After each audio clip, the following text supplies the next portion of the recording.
guys, welcome back to another video. I'm Smahle Mkhize and this is my channel. If you are a regular degular, a regular liker, a regular sharer, honey, thank you so much for coming back once again. And if you're new here today, welcome to the channel. Make sure that you click that subscribe button so that you can join the regular degulars. We are on the road to 24k, so please do make sure you subscribe. I am so excited to be approaching 24k and soon 25k, so please do make sure that you subscribe. Okay, my love, so as you guys can see, I am in a different background. I am at work because honey, Vlogtober is making me pull out all the stops, because the way my life is structured right now, I need to utilize every free time or every free hour I get to get some content done. So I am at work. I found a quiet room where it's free at the moment, so I thought, let me get this video done for you guys because I think it's going to be super helpful, and it's so on brand because I am at school, and this video is all about tips for new primary school teachers in China. So if you're someone who has recently secured a job in a primary school,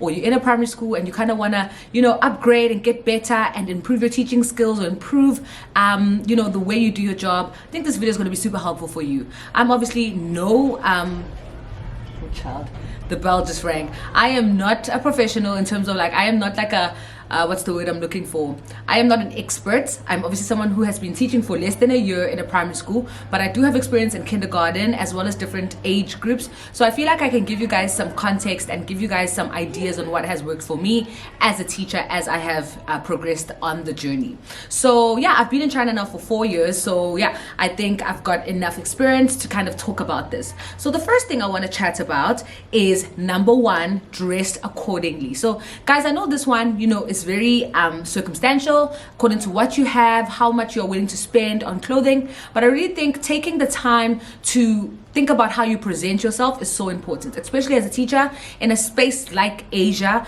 where, you know, you are judged like a book. You are judged outside, you're judged like the cover of a book, rather. You are judged on how you put yourself together and how that is an indication on how you're going to teach. So it takes time for people to see that, okay, this person is a good teacher, but at first glance they definitely suss you out. So I highly recommend taking some time in how you present yourself. If you need plugs on what to wear and how to style yourself, I've made a video before on what I wear in a week at work. I'll link it in this video. Also, some plugs for clothing that is super affordable: Uniqlo as well as H&M. I love Uniqlo shirts. Like, this is a shirt I'm wearing from Uniqlo right now. All my pants are from Zara. I am a thick girl. I'm quite I've got thick thighs, so if you're someone smaller, you can actually find sizes in Uniqlo as well as Zara and H&M.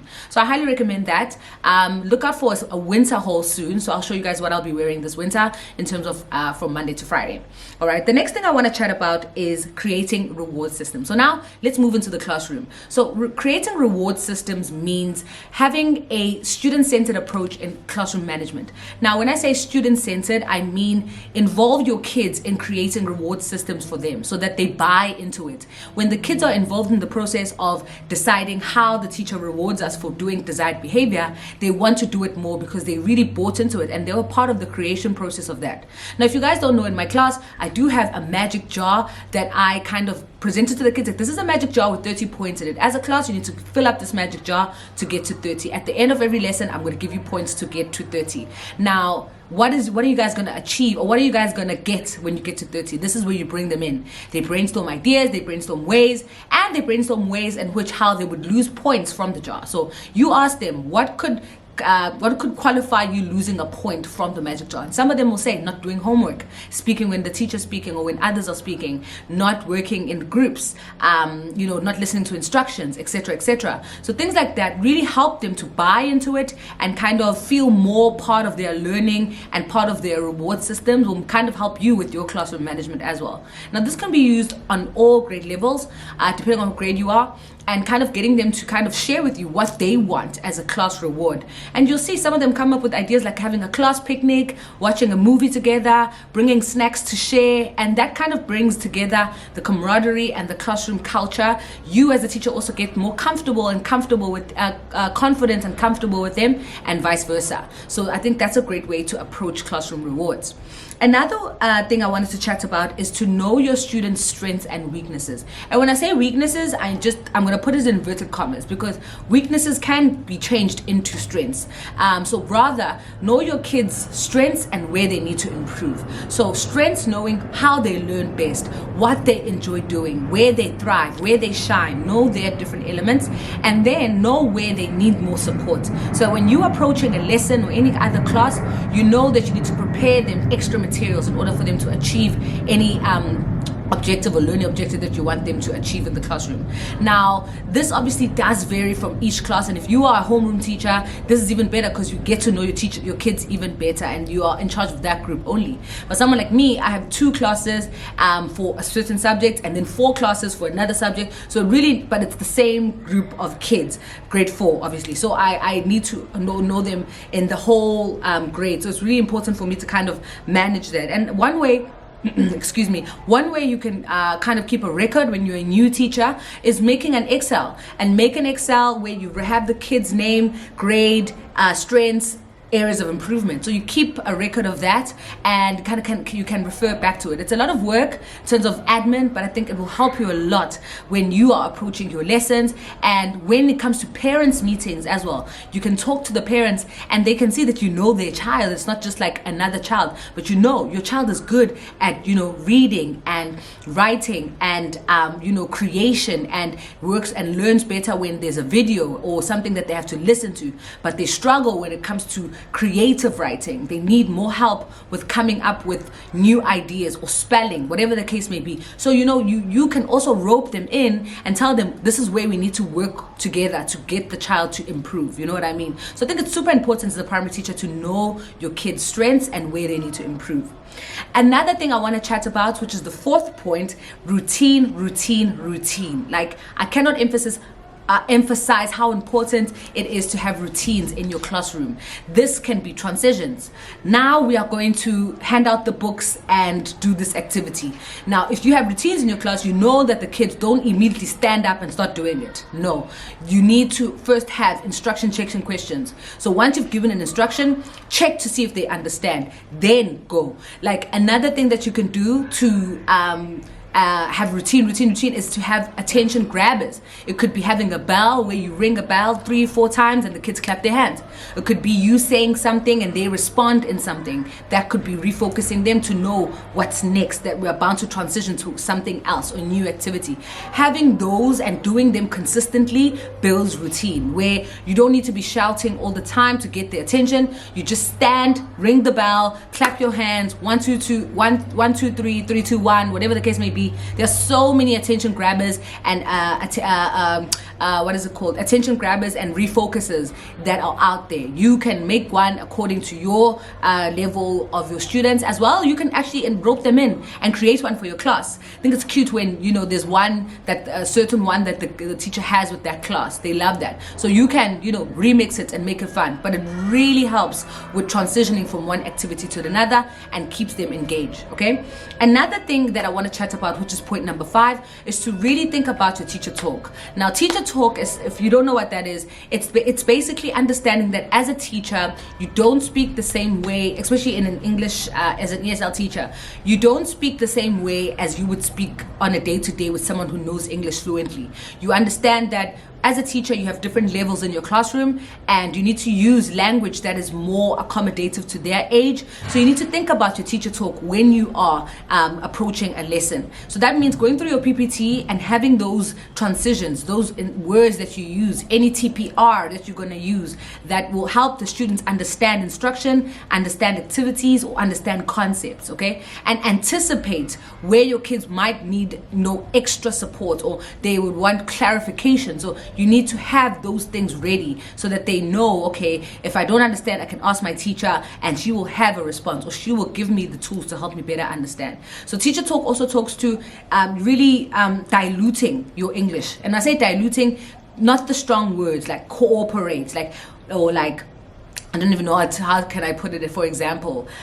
Okay, for example, collaboration. If you are teaching grade ones, you can't walk in and say, now we are going to collaborate. Like, no. Now we are going to work together and do something together. And this is TPR, and you're showing them together. If you're going to say pair work, maybe they don't understand what is pair work at the moment. Pair might be too difficult for them. So you're going to say 2 by 2. We're going to work in 2 by 2 or shoulder to shoulder. So things like that.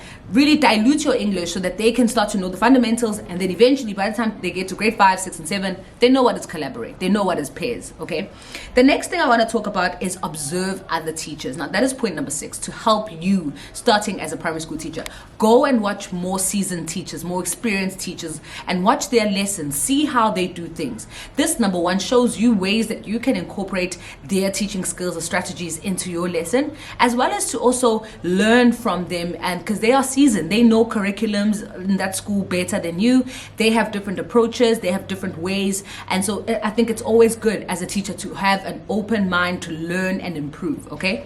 The next thing I want to chat about is to develop your approaches and strategies. Now this, with the previous point, is very linked, where you're observing and you are learning and developing yourself, but also find other skills or other resources out there or other platforms where you can do certificates or, you know, diplomas or things like that. I just finished I did a Teach Now preparation certificate with Moreland, mainly because I realized that what I had, which was a TEFL and my degree, wasn't enough to get me a school that I really wanted, and I needed the right skills with the right institution to get me and secure me into a school like the one that I'm in right now. So you need to also understand what are your goals as a teacher, where do you want to go, and if you are in a primary school right now, I think this is something that you need to really take seriously. Not that as a kindergarten teacher you wouldn't, but I think as a primary school teacher it's a huge responsibility. And so as educators, I feel like we need to really, you know, step up and develop and constantly develop ourselves in different ways to kind of also give us some variety as teachers and not just box us. And so I really encourage you to look what's out there, what else you can study to improve yourself as a teacher. All right, the last thing I want to chat about is preparing leveled worksheets. I know, guys, this is so teacher centered and I hope you are learning something. Like I said, I'm no expert. This is what has really helped me. The last one is to prepare leveled worksheets. Now, a great resource for this is Twinkl. Twinkl has really been a game changer for me in my teaching career, and this school uses it a lot, and I know many schools that use Twinkl too. I highly recommend getting your school to buy into the idea of getting a subscription for the whole school so that all the teachers can use the Twinkl account. What I love about Twinkl is that it has leveled worksheets, meaning that everyone is learning the same thing but in different ways. So what that means is that we are all going to one destination, but this one, the first level, might be different from the second level and the third level, but we're all going to reach the same destination. It might take longer for the others, but we're still going there. And so this once again creates differentiation for the children. You know, not that you are placing the same worksheet in front of every child and expecting them to achieve it immediately the same way. You're understanding that each child learns differently and they need you to kind of give them something that they can achieve according to their level. And that, number one, boosts their confidence, and it gives them that thing of, okay, I've reached this level, now I need to improve and get better and better, instead of giving them something that's so difficult and unattainable that just crushes their confidence and, you know, you've lost them already. But leveled work really brings up this child's confidence and kind of helps you as a teacher to know that even if they are not getting there like level 3, which is the highest level, you know, level 1, they're still going to get to the destination. They just need more time and support. So as teachers, I think it's so important to know that. All right, my love. So yeah, those are the points. Those are the 8 points I wanted to share with you guys. This 8, 1, 2, 3, 4, yes, 8. These are 8 points I wanted to share with you. I hope they were super helpful. I know I would have loved to hear this information when I started working, but I think obviously Moreland was a huge stepping stone for me, and I still recommend it to many people till this day. And I will continue to share what works for me in my classroom. You guys have so many of my teaching vlogs, so please do check them out if you want to see what I do. Obviously, I'm no expert. Please share ideas as well in the comment section of how new teachers can approach their jobs as primary school teachers in China. Okay, my love, so thank you so much for watching VLOGTOBER episode 2. I will see you guys for episode 3. Mwah.